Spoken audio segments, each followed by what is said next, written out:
request everyone to settle down. आपण question answers part 1 start करतोय. तर पहिला क्वेश्चन असा होता की कोल्हापूरमध्ये मोस्टली ज्या बिल्डिंग्स आहेत त्या अपार्टमेंट ॲक्ट अंडर जातात की जिथं डीडम डिक्लेरेशन साईन होतं. आता होतं कसं की ज्यावेळी मोठा प्रोजेक्ट आहे त्यावेळी तो फेज मॅनरमध्ये डेव्हलप होतो.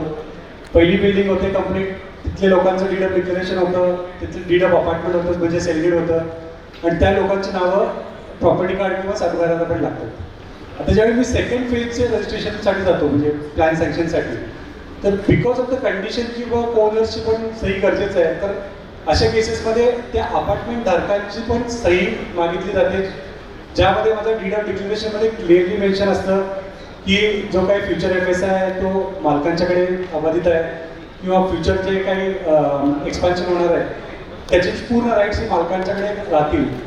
इनफॅक्ट त्या बिल्डिंगचे चतुष्टयमा पण डिफाईन केलेले असतात जी बिल्डिंग कंप्लीट झालेली आहे.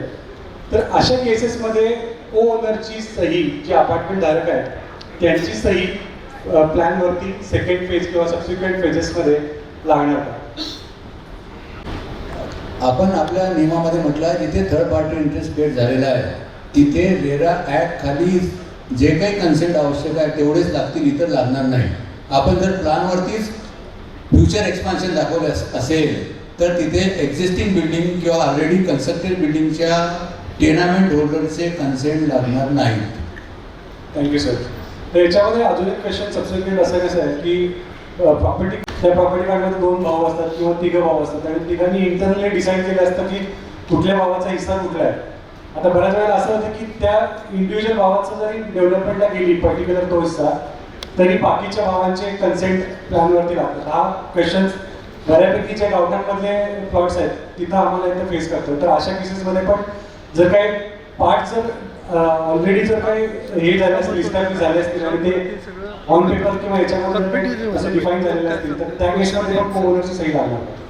होत असेल तर जोपर्यंत तो हिस्सा डिफाईन होत नाही, तो कोणाचा हे डॉक्युमेंटरी डिफाईन होत नाही लँड रेकॉर्ड डिपार्टमेंटकडून किंवा इतर कोणाकडून शासकीय समितीकडून, तोपर्यंत संयुक्त सर्व मालकांची सही लागेल. ज्या स्टेजला तो हिस्सा डिफाईन होईल पर्टिक्युलर त्यांचा आहे त्या स्टेजला लागणार नाही. म्हणजे मोजणी नकाशावरती जर लँड रेकॉर्ड डिपार्टमेंटने यांचा हिस्सा आहे असं लिहून दिलेलं असेल तर त्या केसमध्ये लागणार नाही. डेव्हलपमेंटसाठीचा जो अमेंडमेंट आली म्हणजे प्रपोज अमेंडमेंट आहे त्याच्यामध्ये पूर्वीच्या रिडेव्हलपमेंटच्या प्रोव्हिजन्समध्ये ओनर्स असं उल्लेख होता, आता फक्त तिथे सोसायटी असा उल्लेख आलेला आहे. आता कोल्हापूरमध्ये बरेचसे अपार्टमेंट असोसिएशन असल्यामुळे वेदर अपार्टमेंट असोसिएशन याच्यामध्ये एक्सक्लूड होणार का ते चुकून ड्राफ्टिंग एरर आहे. जिथे फ्लॅटची स्कीम होते तिथे सोसायटी गठीत होणे अपेक्षितच आहे. सर तिकडे अपार्टमेंट असोसिएशन होते सर आपल्याकडे. ज्या ठिकाणी अपार्टमेंट असोसिएशन होते जिथे सोसायटी होत नाही त्याचा वेगळ्या रीतीने आपल्याला कॉग्निझन घ्यावं लागेल. आपण ते क्वेरीजमध्ये टाकू शकता. Ongoing projects which has consumed total maximum potential FSI, that is 1.1 under old regulations.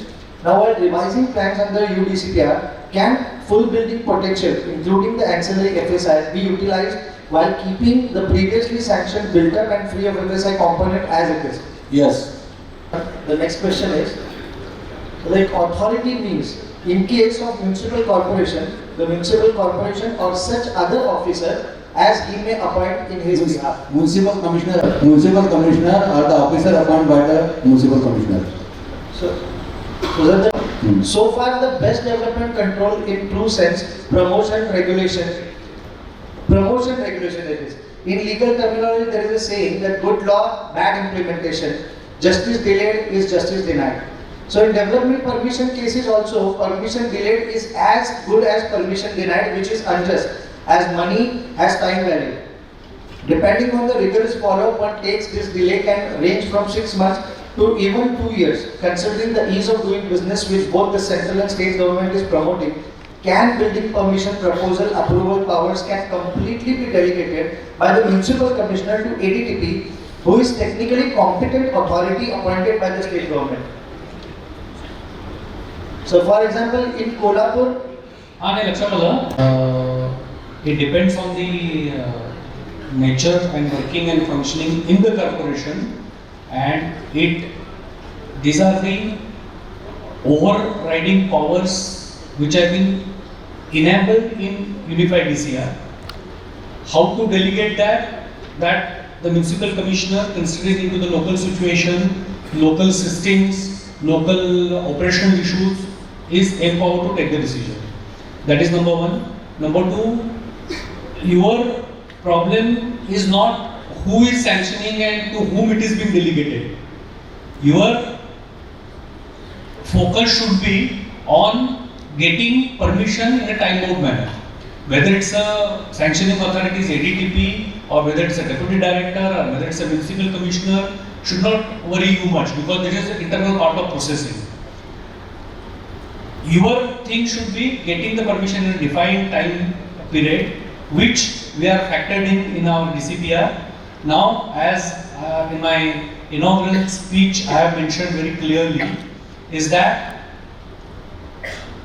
till 31st of March, we have allowed the offline functioning of building permissions. From 1st of April, we are migrating the entire permission aspect of entire Maharashtra except Mumbai into the unified software platform, DPMS. So there we will come to know, sitting anywhere in Maharashtra, that if a particular municipal corporation is taking undue time and whether it is necessary. So from submission from your side also should be seen using that system whether you are complied with the necessary documentation, and if yes, then why it is being delayed beyond a certain point. So the monitoring will become much less complicated and easier. Special building बद्दल एक महत्त्वाचा प्रश्न आहे जो सर्वांनाच त्याबद्दल कुतूहलता आहे की एक्झॅक्टली वर्किंग कसं करायचं. कारण याच्यामध्ये कसं झालेलं आहे की स्पेशल बिल्डिंगमध्ये बिल्टअप एरिया 500 स्क्वेअर मीटर म्हणजे कमर्शियल बिल्डिंग जर असेल तर built up area 500 square metre and above at any floor ही स्पेशल बिल्डिंग. आता या केसमध्ये कसं होते, बिल्टअप एरियाच्या डेफिनेशनमध्ये आपण इन्क्लुडिंग कॅन्टिलिव्हर पोर्शन म्हणतो आणि त्याचप्रमाणे built up area for FSA calculation तिथं आपण म्हणतो की ॲज पर पी लाईन. मग आता हे 500 स्क्वेअर मीटर जे लिमिट आहे ते जर पी लाईन प्रमाणे घेतलं आणि तिथं 1.8 आपल्याला लोडिंग कमर्शियलसाठी होत आहे, तर साधारण प्रिव्हेलिंग बायलॉज प्रमाणे तो एरिया फक्त 278 स्क्वेअर मीटर होतो. तर त्यामुळे काय होतं की सगळ्या त्या कंजेस्टेड एरियामध्ये जिथे जिथं आपल्याला कमर्शियल बिल्डिंग करायचं आहे तर तिथं हा फ्लोअर वेट एकदम कमी बसतो आणि मग आपल्याला हाय रेंजला जावं लागतं. आणि हाच विषय आपल्याला बिल्टअप एरियाच्या डेफिनेशन आपण जर LIG आणि EWSला जर लावला तर तिथं देखील 50 स्क्वेअर मीटरचा EWS आणि EWS आणि LIG यांचे देखील एरिया एकदम कमी होतात. तर म्हणजे जो EWSचा फ्लॅट आहे तो LIG होतो. तर त्याच्यामध्ये थोडंसं आपल्याला काय थोडं रिलॅक्सेशन मिळू शकेल का की फॉर स्पेशल बिल्डिंग कन्सिडर करताना किमान ॲन्सिलरी एरिया सोडून तो धरावा किंवा ॲज पर रेरा कार्पेट तो एरिया करता येण्यासारखं आहे का? बिल्टअप एरिया ही लँग्वेज आहे, पी लाईन ही लँग्वेज नाही आहे. आणि 500 स्क्वेअर मीटर बिल्टअप एरिया अशी लँग्वेज आहे. बिल्टअप एरियाची डेफिनेशन दिली आहे. हीच डेफिनेशन पूर्वीच्या नियमामध्ये सुद्धा होती बिल्टअप एरियाची. तर पूर्वीच्या नियमामध्ये आणि आताच्या नियमामध्ये काही फरक झालेला आहे असं मला वाटत नाही. तुम्हाला काही फरक झालेला वाटत असेल ॲज पर डेफिनेशन तर मग तो निदर्शनास आणून द्यावा लागतो. आता पी लाईनचा विषय नाही आहे. As per as deciding the building whether to be a special building or not, built up area word is referred, not a P line. त्या बिल्टअप एरिया 30 आणि 50 स्क्वेअर मीटर फार विचार करून केलेला आहे. कारण टार्गेटेड पॉप्युलेशन तीच आहे ज्यांना तो परवडेल, जे ते विकत घेऊ शकतील. त्याच्यापेक्षा मोठा एरिया हे जी पॉप्युलेशन आम्ही एक्सपेक्ट करतो आहे, जे लोक एक्सपेक्ट करतो आहे त्यांच्या आवाक्याच्या बाहेर जाईल, त्यापेक्षा जास्त एरिया केला तर. त्यामुळे तो निर्णय हा विचार करूनच घेण्यात आलेला आहे. नाही आताच्या बायलॉजमध्ये सर न्यू DCPRमध्ये फक्त आपल्याला कार्पेट एरिया आणि बिल्टअप एरिया म्हणजे इन्क्लुडिंग ॲन्सेलरी ह्या दोनच कन्सेप्ट आहेत. आणि पूर्वीचा जो बिल्टअप एरिया होता त्याच्यामध्ये कॉमन एरिया जो आहे स्टेअरकेस, लिफ्ट आणि पॅसेजेस, बाल्कनी टेरेसेस ह्या सगळ्या फ्री होत्या साहेब त्याच्यामध्ये. आपल्या हां सर. आपल्या आता युनिफाईड DCPR मध्ये 3 प्रकारचे वर्ड्स आहेत. Yes. एक आहे बिल्टअप एरिया, एक पी लाईन आहे आणि एक कार्पेट एरिया आहे. Yes. कार्पेट एरियाचा रेफरन्स हा पार्किंगच्या चॅप्टरमध्ये आलेला आहे, Exactly. पार्किंगचे जे वर्कआउट करायसाठी. आणि ते रेराचं अप्लिकेशन असल्यामुळं आपण स्टेटमेंटमध्ये म्हटलं आहे की कार्पेट एरिया हा प्रत्येक फ्लॅटचा द्यायला पाहिजे. हा एक विषय झाला. बिल्टअप एरिया हा जो EWS याच्यामध्ये लिहिला आहे तो बिल्टअप एरिया हा टेनामेंट लिहिलेला आहे. Built up area of tenement it doesn't include the common areas. Okay sir. Hmm? Okay okay thank you sir. Thank you. PMAY मध्ये जे एरिया स्पेसिफाय केले ते रेरा कार्पेट PMAYचं इकडे गणित लावू नका, तो वेगळा रेग्युलेशन आहे, हा वेगळा आहे.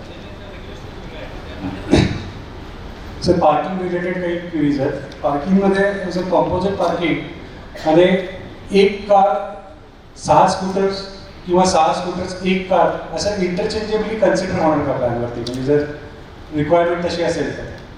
देण्यात आलेल्या पार्किंगमध्ये आपण जे काही वर्कआउट होतं पार्किंग रिक्वायरमेंट, कार्स आणि स्कूटर, आता सायकलचा प्रश्न नाही, तर एक कार आणि 2 स्कूटरचं आपण कॉम्बिनेशन करू शकाल, त्याला कंपोजिट पार्किंग म्हटलं आहे. हे कॉम्बिनेशन केल्यामुळं आपल्याला मॅन्युअरिंग स्पेस ही जी एका कारला आणि 2 स्कूटरला वेगवेगळी लागली असती ती आता कंपोजिट पार्किंगला एकच मॅन्युअरिंग स्पेस लागेल. दुसरा ऑप्शन असा दिला आहे आपण की 6 scooter can be converted as 1 parking page. आपल्याला स्कूटरची रिक्वायरमेंट नाही आहे, आपल्याला कारची रिक्वायरमेंट आहे असं जर असेल तर you can convert 6 scooter in 1 car parking space आणि त्याला मग एकच मॅन्युअरिंग स्पेस लागेल. Okay thank you sir. In addition projects ज्या ज्या ठिकाणी पार्किंग देत आहेत आता सध्या, त्याच्यामध्ये सगळ्यांना एक विनंती कम सजेशन करायचं आहे की त्या पार्किंगमध्ये कमीत कमी एक EVची चार्जिंग यंत्रणा असावी इलेक्ट्रिक व्हेकलची. ती लगेच ताबडतोब इन्स्टॉल करा अशातला भाग नाही, पण किमान प्रोव्हिजन आता त्या ठिकाणी फिजिकली करून ठेवावी, इनॅबलिंग प्रोव्हिजन, की ज्याच्यामुळं तुम्हाला पुढं मागं ती जर करायची असेल तर त्या ठिकाणी इन्स्टॉल करता येईल. त्याला काय फार मोठं लागत नाही, त्याला चार्जिंग फक्त व्यवस्था लागते. पण इलेक्ट्रिक व्हेकल 2 व्हीलर असेल 4 व्हीलर असेल प्रमोट करणं ही सुद्धा आपली सर्वांची नैतिक जबाबदारी आहे. तर त्याच्यामुळं नवीन स्कीममध्ये पार्किंगमध्ये जरी ते मॅन्डेटरी नसेल UDCR PCR मध्ये, तरी देखील आपण सर्वांनी पुढवून तशी तरतूद सगळ्या ठिकाणी केली पाहिजे. नक्कीच सर. असते म्हणजे बिल्डिंग सध्या 5 माळ्याची परमिशन घेतलेली पुढे अजून 5 माळे वाढणार आहे.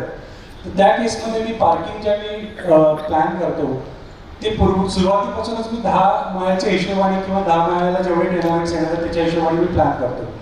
पण जर मी फेज 1 मध्ये फक्त 5 माळ्यात जर मी प्लॅन केले आणि पार्किंग मी दाखवताना पूर्ण 10 माळ्याच्या पोटेन्शियलच्या हिशोबाने दाखवलं तर कदाचित ते 50% जास्त एक्सिड होऊ शकतं आणि अननेसेसरी मला प्रीमियम भरायला लागेल. तर अशा केसेसमध्ये मी फ्युचर एक्सपान्शनसाठी म्हणून पार्किंग प्लॅन मी ब्लॉक करू शकतो का, जो मला मी रेरामध्ये पण दाखवू शकतो? या काही बुकलेट करणार आहे किंवा FPP करणार आहे त्यामध्ये घेऊन त्याचं उत्तर तुम्हाला त्यामध्ये मिळेल.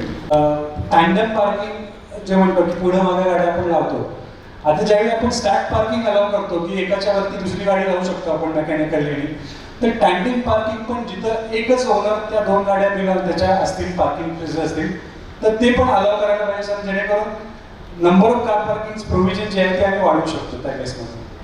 पार्किंगमध्ये हे आहे की अशा गोष्टी मागण्याची आवश्यकता भासू नये याची आम्ही दखल घेतलेली आहे.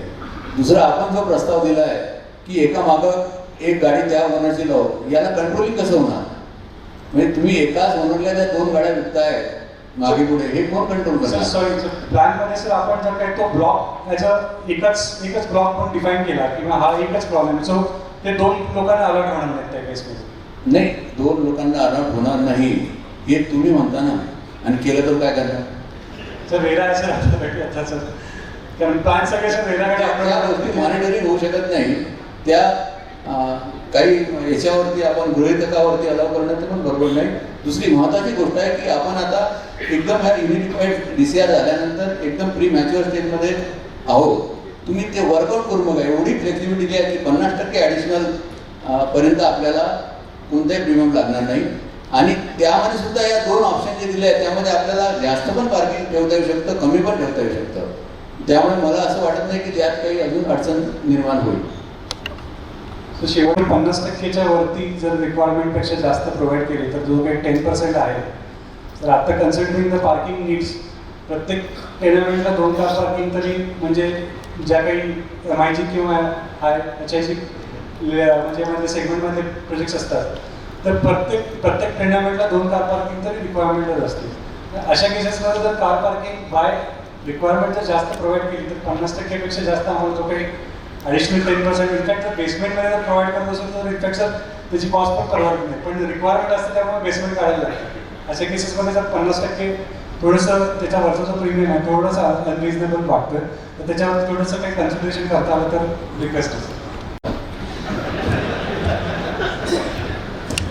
6 जिथे आपल्याला कंबाईन करता येऊ शकतं तिथे ते 6 पुढे दाखवायचे. पार्किंग जास्त होते, तुम्हाला कशा रीतीने पार्किंग दाखवायचं हे ॲक्च्युली प्लॅन वर्कआउट करायचा आहे. मॅक्झिममचा विषय येणार नाही. ग्रुप हाऊसिंगमधला आहे थ्रू रोडचा. जर 2 हेक्टरच्या वर जर लँड असेल तर त्याला आपण थ्रू रोड म्हटलेला आहे. फक्त हा काय होतं की ग्रुप हाऊसिंगचा जो काय कन्सेप्ट आहे म्हणजे हा जो थ्रू रोड ॲडजॉइनिंग लिंक रोड किंवा ॲडजॉइनिंग एरियाला तो कनेक्ट करायचा आहे. तर हा जर थ्रू रोड आपण जर घेतला तर तो पब्लिक रोड होऊ शकतो आणि आपला जो ग्रुप हाऊसिंगचा जो कन्सेप्ट आहे की त्याला थोडासा प्रॉब्लेम येऊ शकतो. पब्लिक रोड तो करायचाच आहे, होऊ शकतो. तो यासाठी करायचा आहे की अशा गेटेड कम्युनिटी झाल्या मोठमोठ्या एरियाचा, तो पेडेस्ट्रियन कुठून चालणार किंवा सायकलिस्ट कुठून जाणार, त्यामुळे तुम्हाला मध्ये त्याला गॅप द्यावाच लागणार आहे. मग गेटेड कम्युनिटी समजा 2-3 हेक्टर जागा आहे, आपल्याला एक 15 मिनिटाचा रस्ता द्यायचा आहे, आपली 1.5 हेक्टरची गेटेड कम्युनिटी होईल, 3 हेक्टरची गेटेड कम्युनिटी होणार नाही. हा रेग्युलेशनचा उद्देश आहे. Related question आहे. So can we propose a shopping mall in amenity space? Convenient shopping is allowed. Convenient शॉपिंगमध्ये काय काय बसतं हे मी तुम्हाला मगाशी सांगितलं. सर आणि मल्टिप्लेक्स वगैरे जर प्रपोज करायचं नाही. असेल तर नाही. Okay sir. सर अजून एक विषय होता त्याच्याशी रिलेटेड. सर RP एरियामध्ये जसे ॲम्युनिटी स्पेस ज्या आहेत त्या सुद्धा अर्बन प्लॅन प्रमाणेच व्हाव्यात असं एक सजेशन आहे खूप लोकांकडून. तर ते जास्त असणार आहे आणि ते सुद्धा अर्बन प्लॅन प्रमाणे जर अर्बन ह्याच्याप्रमाणे जर केलं तर खूप चांगलं होईल. त्याचे जे ॲम्युनिटी स्पेसची जी हातावडीचा विषय झाल्यानंतर बघू. distance from railway boundary. So is it necessary to have NOC for the land parcel having public road or street, DP, etc. in between railway boundary and property? सध्याच्या नियमाप्रमाणे आपल्याला 30 रेल्वे हद्दीपासून 30 मीटर अंतराच्या आत बांधकाम करण्यासाठी NOC घ्यायची रेल्वेची अशी तरतूद आहे. म्हणजे बांधकाम अनुज्ञेय होणार नाही असा प्रश्न नाही. कोणत्याही बांधकामासाठी मार्ग प्रमाणपत्र पाहिजे आहे. परंतु आपण दुसरा क्लास हा पण टाकलेला आहे की सर्व अथॉरिटीजने आपापले रिक्वायरमेंट जे आहे त्या प्लॅनिंग अथॉरिटीकडे सुपूर्द कराव्या, जेणेकरून लोकांना वेगळ्या NOCसाठी जावं लागणार नाही. तो दिवस केव्हा तरी येईल, भविष्यामध्ये येईल. आपण ऑनलाईन करताय त्यातही बऱ्याचशा गोष्टी सॉर्ट आउट होईल. पण सध्याच्या स्थितीमध्ये 30 मीटर अंतरात जी कोणती गोष्ट करायची असेल त्यासाठी नागरिक प्रमाणपत्र लागेल. Development along highways or classified roads. It is mentioned the highways passing through the cities shall be treated as city roads. Does it mean that even it is applicable for special planning authority areas, urban zone in RP area? त्यासाठी सध्या तर सध्या local authority एरियासाठीच शासनाचा निर्णय आहे, त्यामुळे त्या पुरतं ते लागू आहे. So as per the proposed amendment dated 2nd of December 2020, amenity space required provision for amenity space required in regional plan area needs to get par with provision for amenity space. Charges किंवा premiums जे municipal corporation करू शकते ते गव्हर्नमेंटने define केलेले आणि त्याची power गव्हर्नमेंटकडे राखून ठेवलेली आहे. तर आता सो मोठं म्युन्सिपल कॉर्पोरेशन कुठले ॲडिशनल चार्जेस इंट्रोड्यूस करू शकते का, जसे ड्रेनेज फंड असेल किंवा बिल्डिंग मटेरियल असेल किंवा लँड डेव्हलपमेंट टॅक्स असेल किंवा अशा काही डिफाईन केले ते सगळे प्रीमियम्स आहेत. डेव्हलपमेंट चार्जेस MRTP सेक्शन 124 प्रमाणे महापालिका लावते. त्या व्यतिरिक्त महापालिका कायद्यामध्ये सुद्धा त्यांना थोडीफार अशा पद्धतीनं चार्जेस लावण्याचे अधिकार आहे. तर development charges should not be confuse with premium. ती गोष्ट पूर्णपणे वेगळी आहे. त्याच्यामुळं मर्यादित प्रमाणामध्ये महापालिकांना चार्ज करण्याचे अधिकार अजून देखील कायम आहे. पण प्रीमियमच्या बाबतीत मात्र आता संपूर्ण राज्यामध्ये एक समानता आलेली आहे. प्रीमियमच्या बाबतीत आता त्याच्यात काही हे राहिलेलं नाही.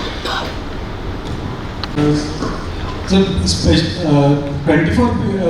मीटरच्या खालीचं बिल्डिंग प्लॅन करतोय तर स्टेपअप मार्जिन जी प्रोव्हिजन आहे ती ग्रीनफील्ड प्रोजेक्टमध्ये पण आपण हे करू शकतो, म्हणजे सुरुवातीपासूनच स्टेपअप मार्जिन देऊन बिल्डिंग प्लॅन करू शकतो.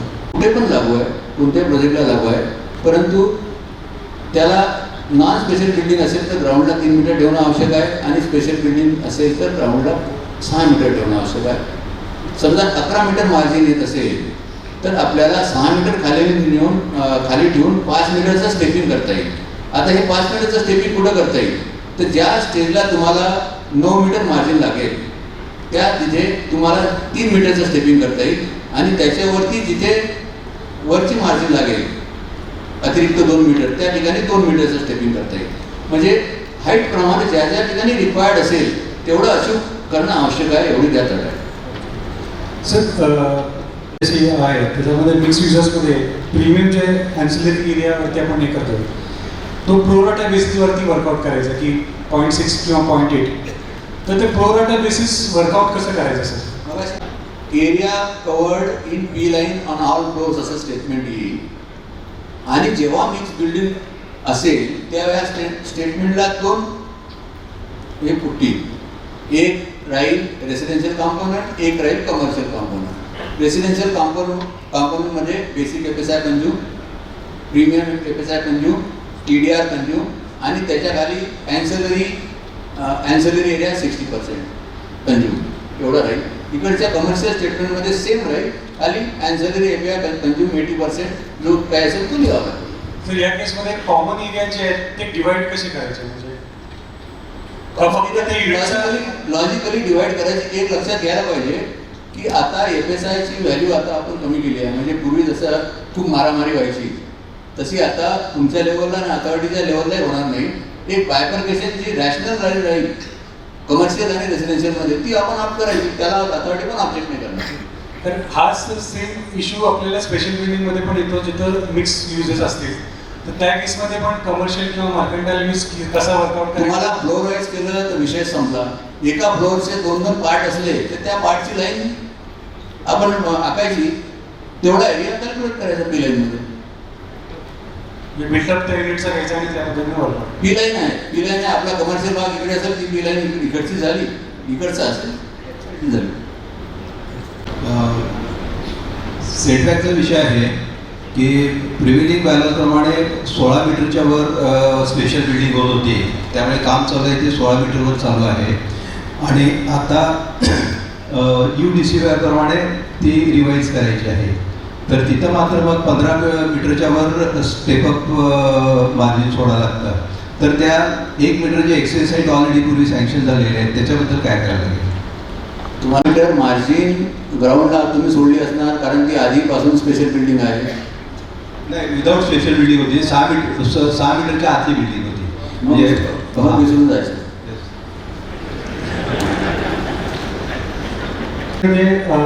UDC मध्ये रिवाईज केलं जातात. आता काही प्रोजेक्ट्स असे आहेत की सपोज 2 बिल्डिंग्स आहेत, दोन्ही बिल्डिंगची परमिशन एकत्र घेतलेली आहे, त्यातली एक बिल्डिंग कंप्लीट झाली आणि दुसरी बिल्डिंग आता रिव्हिजनसाठी UDC मध्ये चालली आहे. तर अशा केसेसमध्ये जी सेकंड बिल्डिंगच्या रिलेटेड जी काही चार्जेस किंवा सिक्युरिटी डिपॉझिटची भरली होती म्युन्सिपल कॉर्पोरेशनला, ती रिवाईज ती बिल्डिंग करताना ती ॲडजस्ट होणार का, त्यातले जे काही चार्जेस किंवा डिपॉझिट्स भरले होते? त्याला पूर्णविराम लागलेला आहे. ते पुन्हा ॲडजस्ट होईल असं म्हणाल तर काही चार्जेस तुम्हाला अथॉरिटीकडून घ्यावे लागतील. तर तशी परिस्थिती येणार नाही. जे चार्जेस ज्याच गोष्टीसाठी भरले आहे ते संपलेले आहे.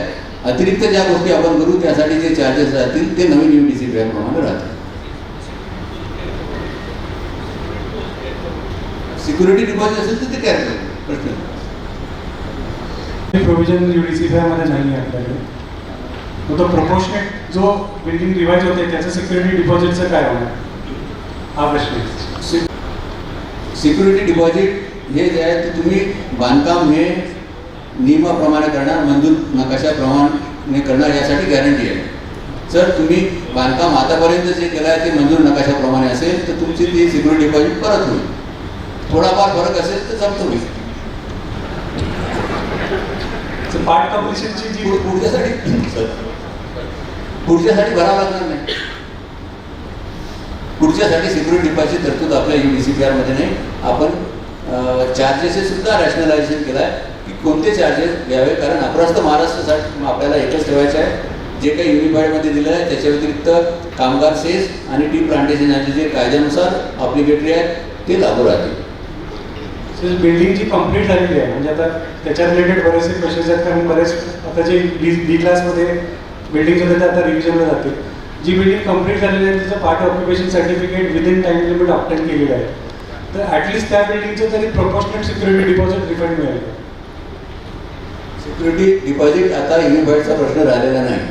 सिक्युरिटी डिपॉझिट जे आहे ते मागच्या नियमाप्रमाणे जे काही रक्कम भरल्या आहेत त्याशी संबंधित आहे. आपण जे काही अथॉरिटी आहे त्याकडे अप्रोच करून आपण ते सिक्युरिटी डिपॉझिट जर दे होत असेल तर ते मागू शकाल.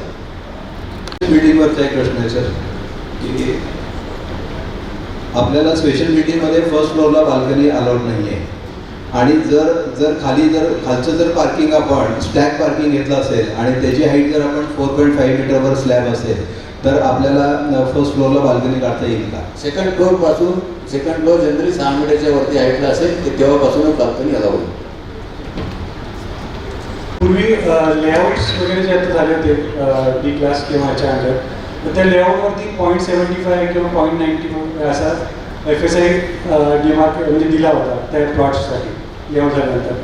तर आता युनिफाईडमध्ये तो FSI किती राहील, म्हणजे तो पूर्वी दिला होता तो की आता युनिफाईड प्रमाणे जो काही 1.1 प्लस 3 प्लस 3 ग्रुप हाऊसिंगमध्ये दिला होता की प्लॉटेडमध्ये दिला होता? परवानगी कशासाठी होती? ग्रुप हाऊसिंगमध्ये सिंगल प्लॉट लेआउटमध्ये पण काही पूर्वी असं होतं की डी क्लासमध्ये की डी क्लासच्या आधी 2000 स्क्वेअर मीटरपर्यंत एक FSI द्यायचं होता आणि 2000च्या वरती 0.75 असायचं. आपल्या नियमामध्ये म्हटलं आहे की ज्या ठिकाणी ऑक्युपेशन सर्टिफिकेट जरी दिलेलं आहे तरी रिव्हिजनला एंटायटल होतील जुन्या परवानग्या, प्रोव्हायडेड रेरा ॲक्टचा कोणताही त्याला आडकाठी असणार नाही. अशा परिस्थितीमध्ये रिव्हिजनला आला तर पूर्ण नवीन प्रमाणात अनुज्ञ होईल. Thank you sir. The next question is regarding the registration credit certificate, reservation credit certificate. हा RCCचा जो ऑप्शन आहे तो प्लॉट ओनर्सना DP रिझर्वेशन असलेल्या लोकांना सुद्धा अवेलेबल व्हावा आणि एक साधारण टाईमलाईन त्याची आम्हाला कळू शकेल की केव्हापासून लागू होईल. The land is required by the authority on urgent basis. जेव्हा अथॉरिटीला जागा घ्यायची आहे आणि त्यासाठी पैसे द्यायचे आहेत किंवा लँड एक्विजिशनला टाकायचे आहे अशी जेव्हा परिस्थिती येते तेव्हाच ते अथॉरिटी अशा प्रकारे रिझर्वेशन क्रेडिट सर्टिफिकेट देऊ शकतील अशी तरतूद आहे.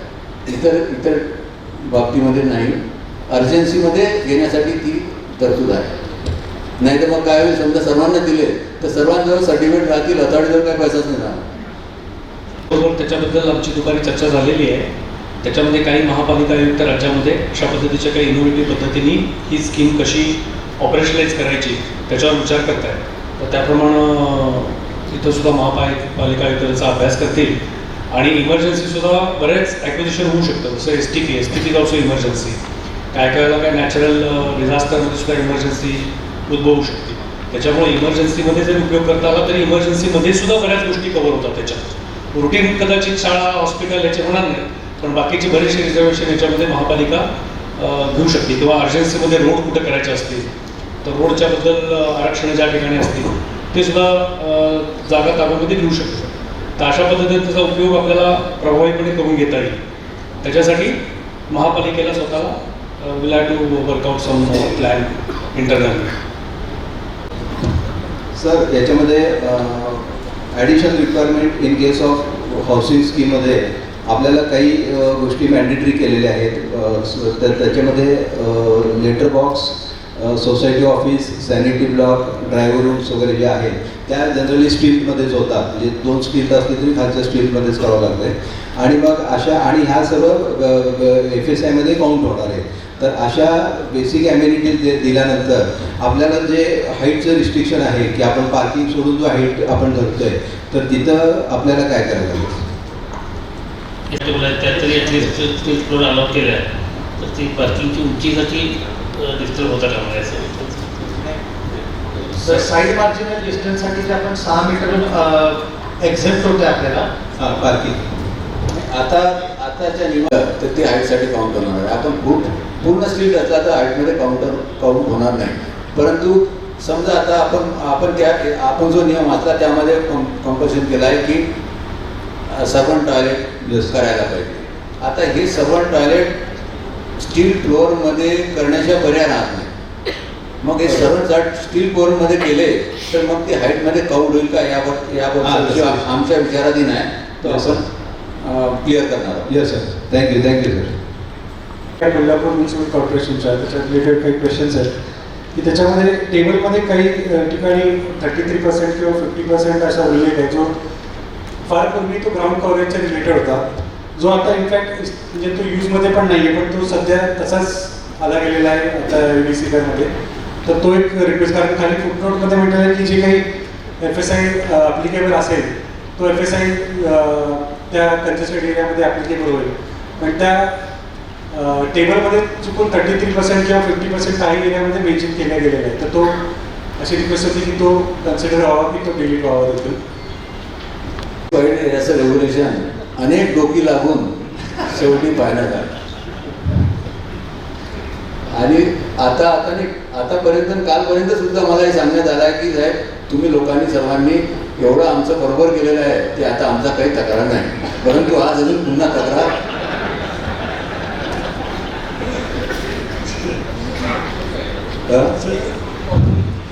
थोडीफार असेल तर तुम्ही आमच्या एका मेलद्वारे निदर्शनास आणून द्या. त्याच काय बेस्ट पॉसिबल करतात सर करतील. क्वेरीज DCBR@ असं एक मेल ID आपण डिस्प्ले केला आहे किंवा नसेल झाला तर करता येईल, त्याच्यावरती हे तुम्ही पाठवा परत एकदा तपास. Please sir. थँक्यू. त्याच्यात पण काही आहे की 15 मीटर आणि 21 मीटरपर्यंत स्पेसिफाईड एरियाजमध्ये साईड मार्जिन दिलेले आहेत आणि त्याच्यावरती जर असतील तर रेग्युलेशन नंबर 6.10 रेफर करा असं म्हटलेलं आहे. पण ॲक्च्युली काय झालं की 6.10मध्ये साईड मार्जिनबद्दल काहीच उल्लेख नाही आहे. तर तो कदाचित रेफरन्स एक थोडा राहिला आहे, तर त्याच्यामध्ये 1 मीटर सोडून आम्ही करू शकतो का 24 मीटरपर्यंत करू शकतो. रेफरन्समध्ये त्याऐवजी दुसरा रेफरन्स तिथे समर्पक असेल तर ती दुरुस्ती आमच्याकडून करू आम्ही. सरसकट मत तेच आहे की इन्स्टंट उत्तर त्याच्यावर देणं थोडंसं ओके. मेल केवढी आम्ही त्याच्यावरती उत्तर आपण ऑफिशियल करू. आपण प्रश्नोत्तर खाली DCBR लिहायला मला वाटतं तुमचं पुढचं सेशन चालू केलं बरं आहे. तर काही क्वेश्चन्स महत्त्वाचे सर TDI रिलेटेड एक आहे, तो महत्त्वाचा आहे कारण बऱ्याच जणांचे TDI सध्या पेंडिंग आहेत. D क्लासमध्ये 20% इन्सेंटिव्ह TDRची प्रोव्हिजन होती. आता काही ठिकाणी बरेच प्रपोजल्स असे आहेत की जिथं स्टेज 1 कम्प्लीट झालेले आहे. इनफॅक्ट स्टेज 2च्या लेवलला जागा पण महानगरपालिकेच्याकडे हस्तांतरित झालेली आहे आणि DRC वरती सही बाकी आहे, फक्त DRC इश्यू होणं बाकी आहे. आता बिकॉज UDCBRमध्ये इन्सेंटिव्ह 20%ची कुठलीही प्रोव्हिजन नाही आहे, तर अशा बऱ्याचशा DRCच्या आता सध्या पेंडिंग परिस्थिती ज्या ऑलरेडी याच्यावरती ॲक्शन टेकन जो आपण म्हणतो की झालेली आहे. तर अशा केसेसमध्ये थोडीशी लिबरल हे करून 20% ॲडिशनल देता येईल. ॲक्च्युअली इंटरनल कमिशनरांची जी काय फायनल अथॉरिटी जी सही झाली असेल तुम्हाला ऑफिशियली इम्प्लिमेंट केलं गेलं असेल की कुठल्या तरी ॲक्शनसाठी तर बजेशन असेल किंवा ॲग्रीमेंट असेल तर तुम्हाला आधीची कमिटमेंट सेव्हिंगद्वारे मिळू शकते. थँक्यू. पॉलिसी आली होती त्याच्यामध्ये स्पष्टपणे म्हणलेलं आहे की ज्या वेळेला आपण ॲप्लिकेंट अप्लाय करतोय ते हे करायला पाहिजे. कारण आपण इन्सेंटिव्ह त्यासाठी दिला होता की लोकांनी स्वतःहून पुढे यावं म्हणून, त्यासाठी 20%, 15%, 10% असे आपण त्यामध्ये पॉलिसीमध्ये हे केले होते. तर ज्या वेळेला त्याला ॲप्लिकेशन केलं असेल, जरी महानगरपालिकेने त्या ॲप्लिकेशनचा प्रलंबित असेल तरी तो 20% त्याचा हक्क आहे तो सरकारने त्याला द्यावा लागेल. नाही, ॲप्लिकेशन वेगवेगळ्या कारणाने पेंडिंग असू शकतं. असं बिल्डिंग परमिशन नुसता अर्ज केल्याने होत नाही. जेव्हा त्या सेव्हिंग क्लॉजमध्ये तुम्ही म्हणताय ती गोष्ट बसत नाही पाहिलं असेल आणि कुठेतरी एका सर्टन लेवलला फायनलायझेशनला ती आली आहे. सध्या पॉलिसीमध्ये कुठे ॲक्शन टेकन हा शब्द आलेला नाही, जसं आपण आता सेव्हिंगमध्ये आलेला नाही आलेला. आणि डी क्लासपासून हीच पॉलिसी सर आमच्याकडे आलेली आहे. डी क्लासमध्ये पण असंच म्हणते की ॲप्लिकेंटने ज्या दिवशी ॲप्लिकेट केला असेल अप्लाय त्या दिवशीचे त्याला पर्सेंटेज मिळायला पाहिजे. Because it was a promotional activity taken by the government. I think that we should prevail it. ठीक आहे, मेलवरती पाठवूया. सर EWS आणि LIG ची स्कीम आहे तर त्याच्यामध्ये काही कन्व्हिनियंट शॉपिंग काही पर्सेंटेजपर्यंत हवा होईल का? त्या नियमात क्लॅरिटी नाही ती आम्ही करू आमच्या लेवलवर. .com त्याच्यावरती सगळ्यांचे क्वेरीज पाठवल्या आणि अलॉंग विथ प्रूफ जर काय स्कॅन करून पाठवला. आता MA पाहिजे स्पेलिंग मिळतं. सर लँडलॉक प्लॉटच्या संदर्भातला आहे दोन क्वेश्चन्स. फ्रंट प्लॉटमधून जर साईड मार्जिनमधून जर ॲक्सेस येत असेल तर अशा प्लॉट्सना जे काही रोड फ्रंटला पुढचा जो काही प्लॉट असेल तर त्या प्लॉटचं पोटेन्शियल मिळेल का त्यांना? मोठ्या रस्त्यावरून आणि तो जर 100 मीटरपर्यंतच्या आत असेल तर मेन रस्त्याचं पोटेन्शियल मिळेल. साईड बाजूला साईड मार्जिनवरून रस्ता चालणार नाही. पण थोडं बिल्डिंग आहे दुसरं तर काय आहे? साईड मार्जिनवर रस्ता राहू नये. प्लॉट वेगळा आहे ना तो. त्याच्यात तुम्हाला हवं आहे पोटेन्शियल. तो प्लॉट इंडिपेंडेंट आहे. ह्याच्यातलंच ग्रुप ऑफ इंडिपेंडेंटला साईड मार्जिन म्हणून तुम्हाला रस्ता राहणार नाही.